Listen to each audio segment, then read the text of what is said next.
अपने जन्म के कुछ ही दिनों में बपतिस्मा प्राप्त करना बच्चों का अधिकार है और उन्हें बपतिस्मा दिलाना माता पिता का कर्तव्य है।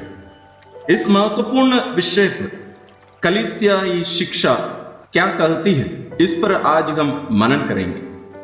Greater glory of God YouTube channel में आपका स्वागत है।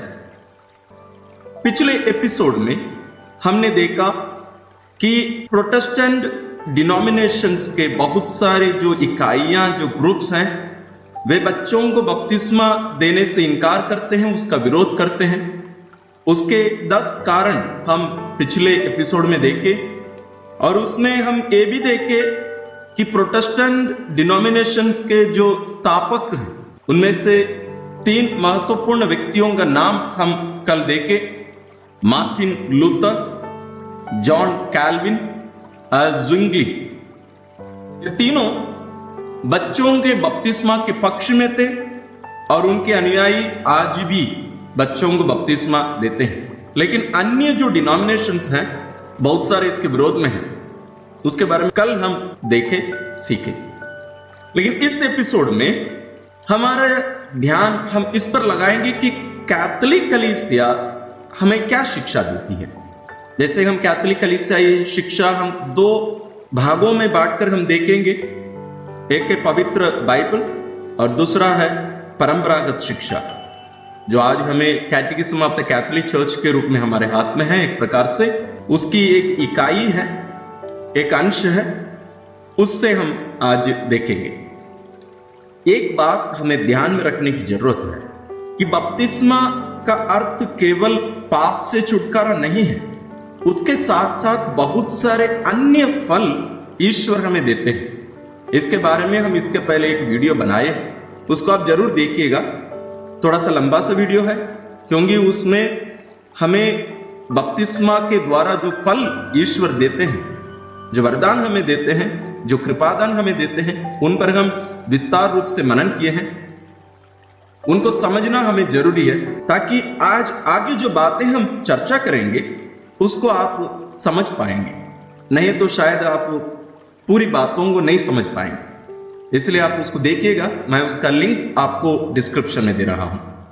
उनमें से 1-2 फलों को मैं आपके सामने रखना चाहूंगा। एक है आदि पाप से छुटकारा, दूसरा है ईश्वर की संतान बनाए जाना, तीसरा है यीशु के शरीर के अंग बनना, चौथा है उसका अर्थ वास्तव में कलीसिया के शिष्य बनना, 5वां है यीशु के साथ उनके जिम्मेदारियों में सहभागी होना।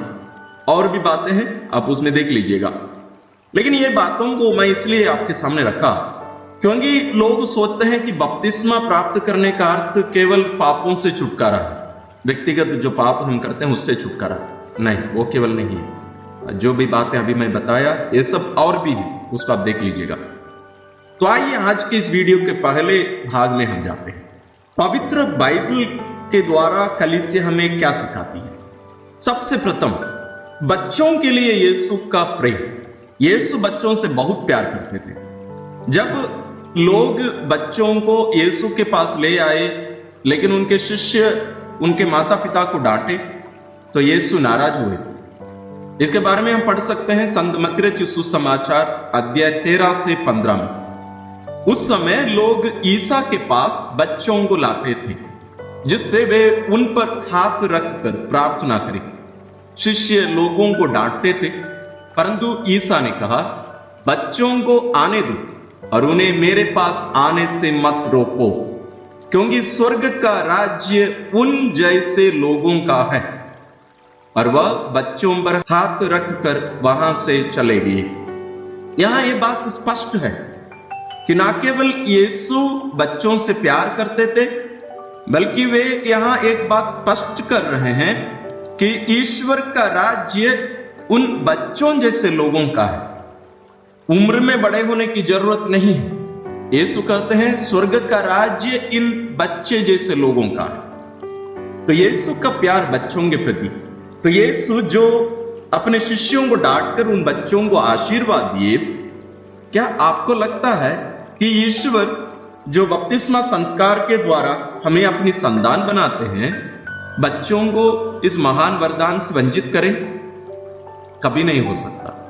तो यह रहा पहला कारण, यानी बच्चों के प्रति या बच्चों के लिए यीशु का प्रेम। दूसरा कारण है बपतिस्मा खतना का स्थान लिया। पुराने विधान में हम देखते हैं जब ईश्वर अब्राहम के साथ विधान किए, उस विधान का एक चिन्ह था। क्या था? खतना। यहूदी आज भी अपने बच्चों का या नए लोग जो उस धर्म में जुड़ते हैं उनका खतना करते हैं। उसी प्रकार इस्लाम धर्म के सदस्य भी। लेकिन कलीसिया में उस बात को लेकर यरूशलेम में जो महासभा हुई थी उसी में ही उस बात को लेकर चर्चा की गई और पवित्र आत्मा और प्रेरितों को यह लगा कि खतने की जरूरत नहीं है। लेकिन खतने का जगह क्या लिया? बपतिस्मा लिया। हम खतने का महत्व को थोड़ा सा देखेंगे, तब हमें समझ में आएगा बपतिस्मा का मतलब क्या है और खतना किन किन लोगों के लिए दिया जाना चाहिए था। उत्पत्ति ग्रंथ अध्याय 17 पद संख्या 10 से 14 में हम पढ़ते हैं, मैंने जो विधान तुम्हारे और तुम्हारे वंशजों के लिए निर्धारित किया और जिसका तुमको पालन करना चाहिए वह इस प्रकार है, तुम लोगों में से हर पुरुष का खतना किया जाएगा। वह खतना तुम्हारे लिए मेरे द्वारा निर्धारित विधान का चिन्ह होगा। तुम लोगों के बच्चों में से प्रत्येक का खतना जन्म के 8वें दिन किया जाए। पीढ़ी दर पीढ़ी यही नियम कायम रहेगा। तुम्हारे घर के चाहे जिस किसी का बच्चा क्यों ना हो या चाहे किसी विदेशी से धन देकर खरीदा हुआ ही क्यों ना हो, वह घर में ही पैदा हुआ हो या धन द्वारा खरीदा गया हो, दोनों का खतना किया जाए। इस प्रकार मेरे विधान का यह चिन्ह तुम लोगों की देह में चिरकाल तक बना रहेगा।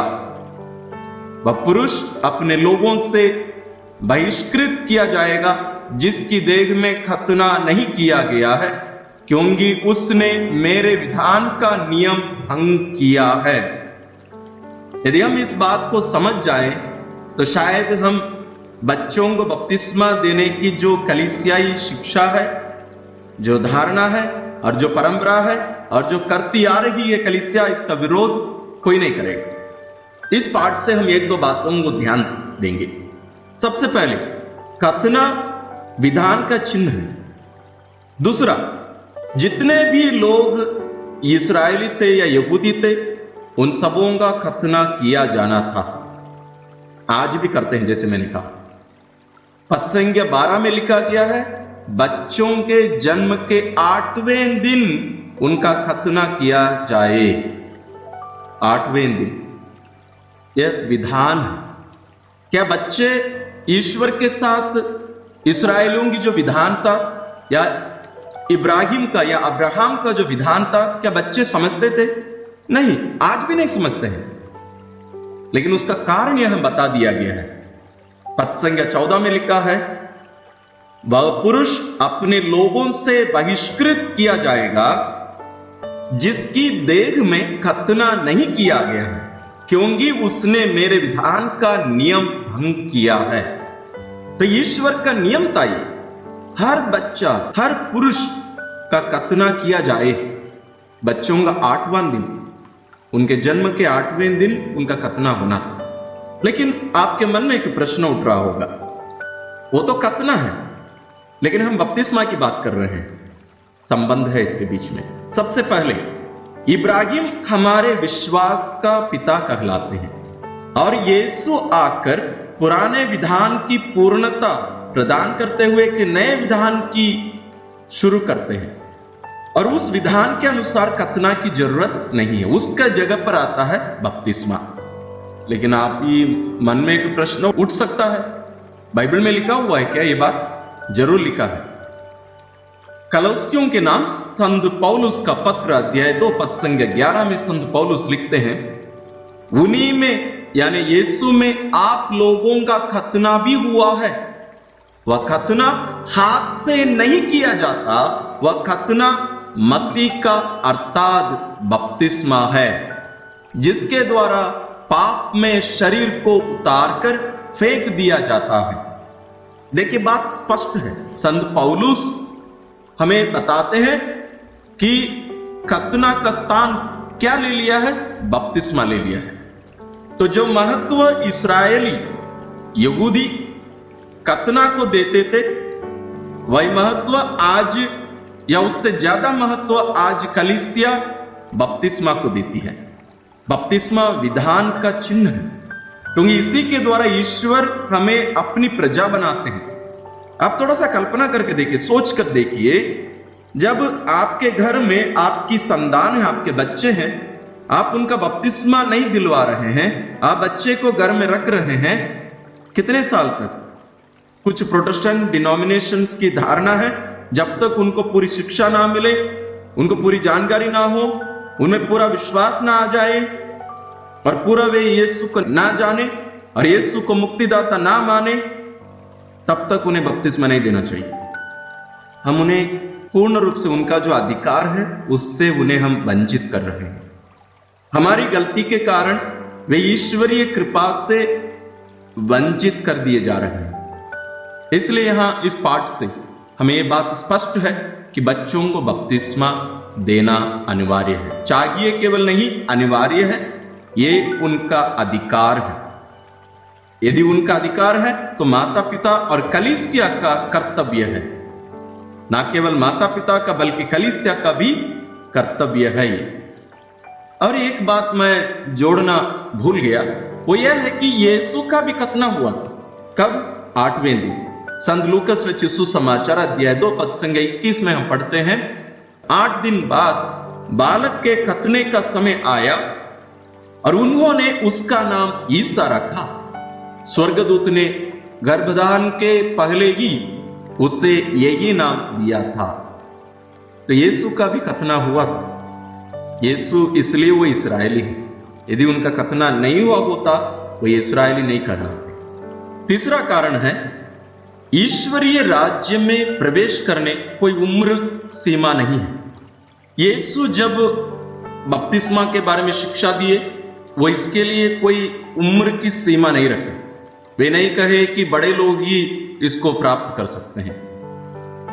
संत योहन रचित सुसमाचार अध्याय 3 पद संख्या 5 में यीशु कहते हैं, मैं आपसे कहता हूं, जब तक कोई जल और पवित्र आत्मा से जन्म ना ले, तब तक वह ईश्वर के राज्य में प्रवेश नहीं कर सकता। यीशु यहां नहीं कहते कि वो बड़ा व्यक्ति हो या बच्चे हो, वो कोई उम्र सीमा नहीं बताया गया है। वे स्पष्ट कहते हैं, जब तक कोई, यानी कोई भी व्यक्ति, वो बच्चा क्यों ना हो। तो यहां उम्र सीमा नहीं बताया गया है कि बच्चों को बपतिस्मा नहीं देना चाहिए। जैसे हम पिछले बिंदु में देखे, बच्चों को बपतिस्मा देना अनिवार्य है। यह तीसरा कारण था। चौथा कारण है, प्रेरित परिवार के सभी लोगों को बपतिस्मा दिए, और जरूर उसमें बच्चे होंगे। प्रेरित चरित अध्याय 16 पद संख्या 14-15 में भी हम देखते हैं इसके बारे में। कुरिन्थियों के नाम संत पौलुस का पहला पत्र अध्याय 1 पद संख्या 16 में लिखा है, हां, मैंने स्तेफानुस के परिवार को भी बपतिस्मा दिया। जहां तक मुझे पता है, मैंने इनके अतिरिक्त किसी और को बपतिस्मा नहीं दिया। अब मुझे बताइए, स्तेफानुस के परिवार का मतलब क्या होता है? क्या स्तेफानुस और उनकी पत्नी को ही केवल बपतिस्मा दिया गया? उस परिवार में जो बच्चे थे, आप ये भी प्रश्न उठा सकते हैं, आपको कैसे पता उस परिवार में कोई बच्चे रहे होंगे? जरूर, जब परिवार का नाम लिया जाता है, हम बात कर रहे हैं 2000 साल पहले की, यदि वो उम्र में ज्यादा बड़े भी हों, उनके बेटे के बेटे भी होंगे, तो यहां उम्र की सीमा के बारे में यहां कोई भी बात नहीं है। लेकिन प्रेरितगण प्रारंभिक कलीसिया के समय पूरे परिवार को बपतिस्मा देते थे। इसका एक संदेश, एक उदाहरण यहां हमारे सामने पेश है। पांचवां कारण है, पहली बार जब पेतरुस लोगों को शिक्षा दिए, उसके बाद 3,000 लोग वहां बपतिस्मा प्राप्त किए थे। आपको लगता है उन 3,000 लोगों में से जो माता पिता थे उन लोग अपने बच्चों को इस महान कार्य से, इस रहस्य से, इस वरदान से वंचित किए होंगे, या पेतरुस ही या अन्य प्रेरित ही लोगों को, उनके बच्चों को बपतिस्मा दिलाने से इनकार किए या रोक दिए? नहीं हो सकता। प्रेरित चरित्र अध्याय 2 पद संख्या 39 से 42 तक में हम इसके बारे में पढ़ सकते हैं। पेतरुस ने उन्हें यह उत्तर दिया, आप लोग पश्चाताप करें, आप लोगों में प्रत्येक अपने अपने पापों की क्षमा के लिए यीशु के नाम पर बपतिस्मा ग्रहण करें। इस प्रकार आप पवित्र आत्मा का वरदान प्राप्त करेंगे, क्योंकि वह प्रतिज्ञा आपके तथा आपकी संतान के लिए है और उन सबों के लिए जो भी दूर हैं और जिन्हें हमारा प्रभु ईश्वर बुलाने वाला है। देखिए, बातें बहुत ही स्पष्ट है। 39 में क्या कर रहे हैं आप? वह प्रतिज्ञा आपके तथा आपकी संतान के लिए है। आपके लिए केवल नहीं है, आपकी संतान के लिए भी है। और ना केवल आप लोगों के लिए, लेकिन जो लोग दूर हैं यानी गैर यहूदी, उन्हें भी ईश्वर बुलाने वाला है। और उस दिन 3,000 लोग प्रेरितों के हाथों में बपतिस्मा ग्रहण किए थे। और मुझे नहीं लगता कि वहां जितने भी बड़े लोग उपस्थित थे वे अपने बच्चों को इससे वंचित रखे होंगे। 6वां कारण है, ये पहला कारण से जुड़ा है, स्वर्ग राज्य बच्चे जैसे लोगों का है। संत मत्ती रचित सुसमाचार अध्याय 18 पद संख्या 3 में यीशु कहते हैं, मैं तुम लोगों से यह कहता हूं, यदि तुम फिर छोटे बालकों जैसे नहीं बन जाओगे तो स्वर्ग के राज्य में प्रवेश नहीं करोगे। तो स्वर्ग राज्य में प्रवेश करने के लिए हमें छोटे बच्चों जैसे बनने की जरूरत है। जरूर यह शरीर के बारे में यीशु नहीं कह रहे हैं, ये मन और हृदय के बारे में कह रहे हैं। तो यदि यीशु हमें यह शिक्षा देते हैं कि स्वर्ग राज्य में प्रवेश करने के लिए हमें छोटे बच्चे जैसे बनने की जरूरत है, तो आपको लगता है ईश्वर बच्चों को इस महान अनुग्रह से वंचित रखना चाहते हैं? संभव नहीं है। तो ये रहे 6 कारण, और भी हम बहुत सारे कारण ले सकते हैं। वास्तव में ये 6 कारण मैं सोचता हूं पर्याप्त है, जिनसे हमें ये पता चलता है कि बच्चों को बपतिस्मा देना अनिवार्य है। अब हम आज के इस मनन चिंतन के दूसरे भाग में जाते हैं। वो है परंपरागत शिक्षा, जो आज हमारे हाथ में कैटेकिज्म ऑफ द कैथोलिक चर्च एक पुस्तक के रूप में है। वास्तव में वो उसका निचोड़ है। उसके द्वारा कलीसिया हमें क्या सिखाती है, इसको हम catechism of the Catholic Church number 1250 से 1252 में देख सकते हैं। उसके द्वारा कलीसिया हमें क्या सिखाती है। पहला कारण है आदि पाप। जैसे मैंने इसके पहले भी कहा है, इसके बारे में हम इसके पहले एक अलग वीडियो आदि पाप के बारे में ही बनाया है। आप जरूर उसको देखिएगा ताकि आपको समझ में आए कि आदि पाप वास्तव में क्या है। यहां हमारे लिए थोड़ा सा समझने के लिए, आदि पाप आदम और हेवा का पाप है। उस पाप के कारण उनमें जो विशेष अनुग्रह यानी ईश्वर का जो पवित्रता उन्हें दिया गया था, वो एक प्रकार से खत्म हो गया, क्योंकि ईश्वर के साथ उनका संबंध टूट गया।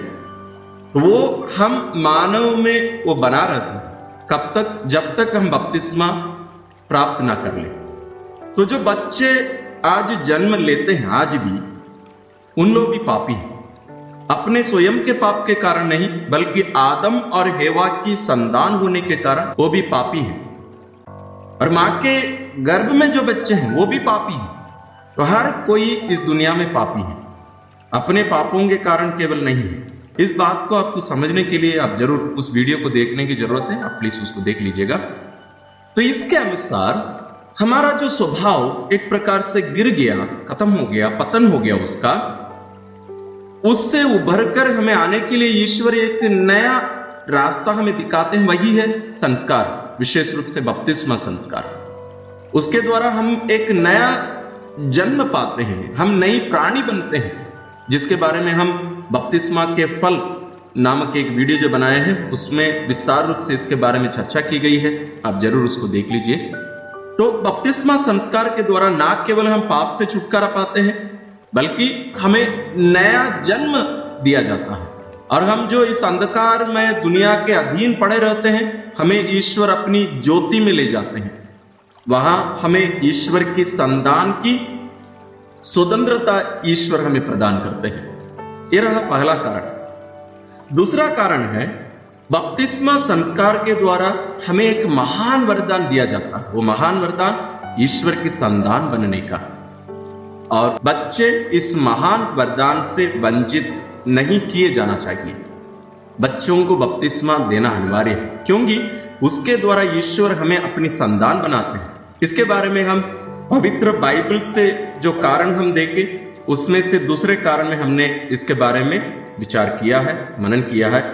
क्योंकि कतने के द्वारा ईश्वर यहूदी लोगों को जो अपनाते थे, अपनी संतान बनाते थे, अपनी प्रजा बनाते थे, वह भी उसको समाप्त करके एक नए विधान अपना पुत्र प्रभु यीशु के पवित्र लहू के द्वारा स्थापित किए हैं। उसके तहत हमें बपतिस्मा प्राप्त करना अनिवार्य है ईश्वर की संतान बनने के लिए।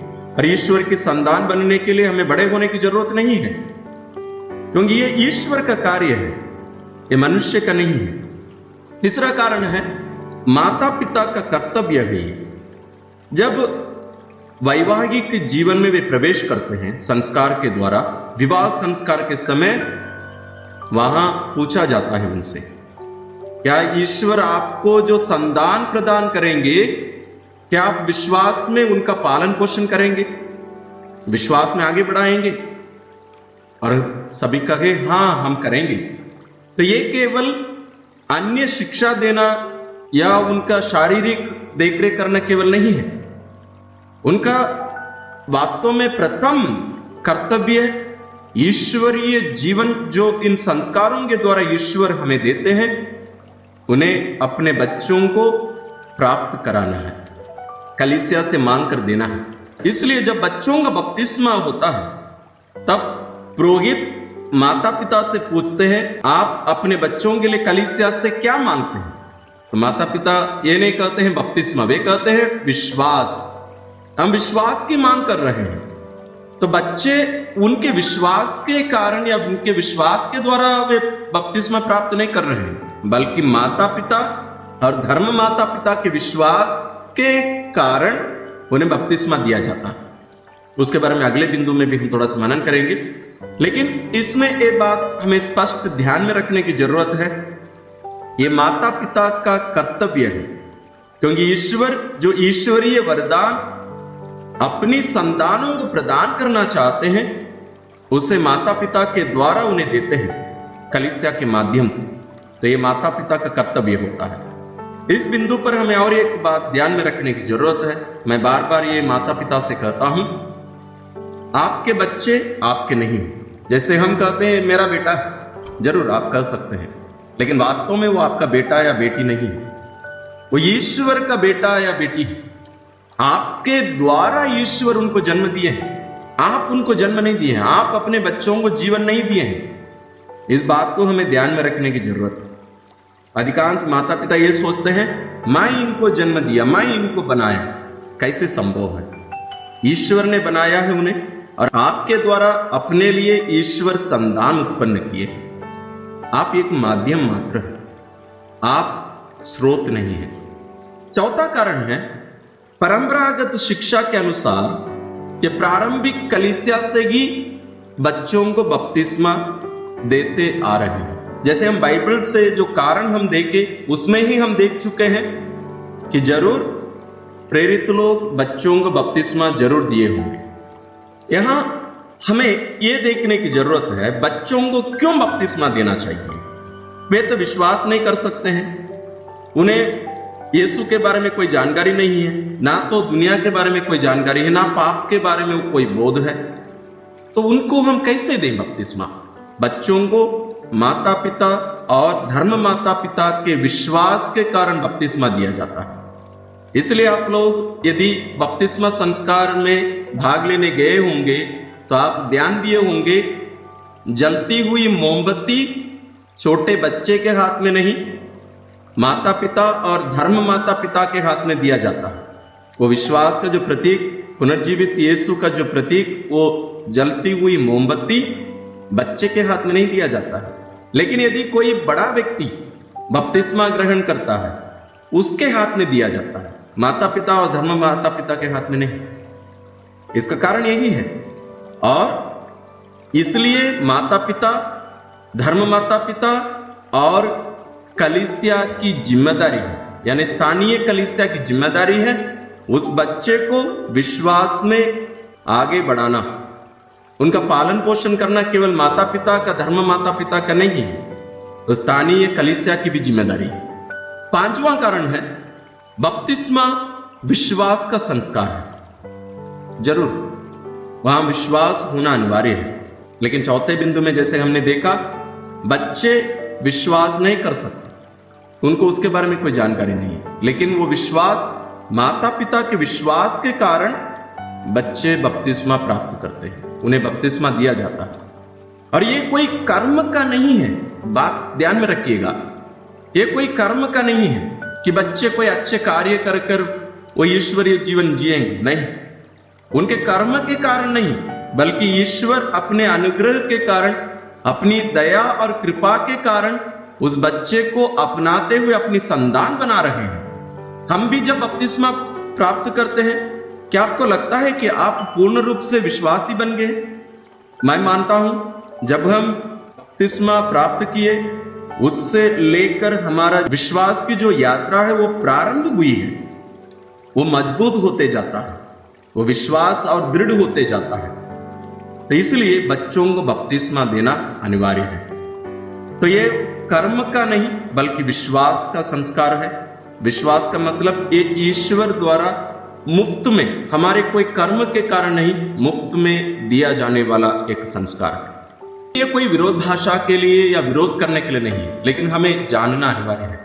इसलिए मैं पिछले वीडियो में आपको उनका विरोध करने का जो 10 कारण है आपके सामने रखा, और मैं विश्वास करता हूं उसके जवाब इस वीडियो से आपको जरूर मिला होगा।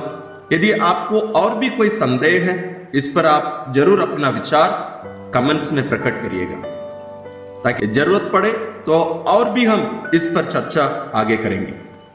तो आज के इस वीडियो में हम 3 अलग अलग भाग में बांटकर हम बच्चों के बपतिस्मा के बारे में विचार किए हैं। सबसे पहले पवित्र बाइबल से, दूसरा परंपरागत शिक्षा से, तीसरा प्रोटेस्टेंट डिनोमिनेशंस क्यों बपतिस्मा नहीं दे सकते, इन पर हमने विचार किया। मैं मानता हूं आपके जो भी संदेह रहे होंगे वो सब दूर हुआ होगा जरूर। यदि नहीं है, आप कमेंट्स में जरूर लिखिए, हम आगे उन पर जरूर मनन करेंगे। आप सभी को ईश्वर आशीर्वाद देते रहें।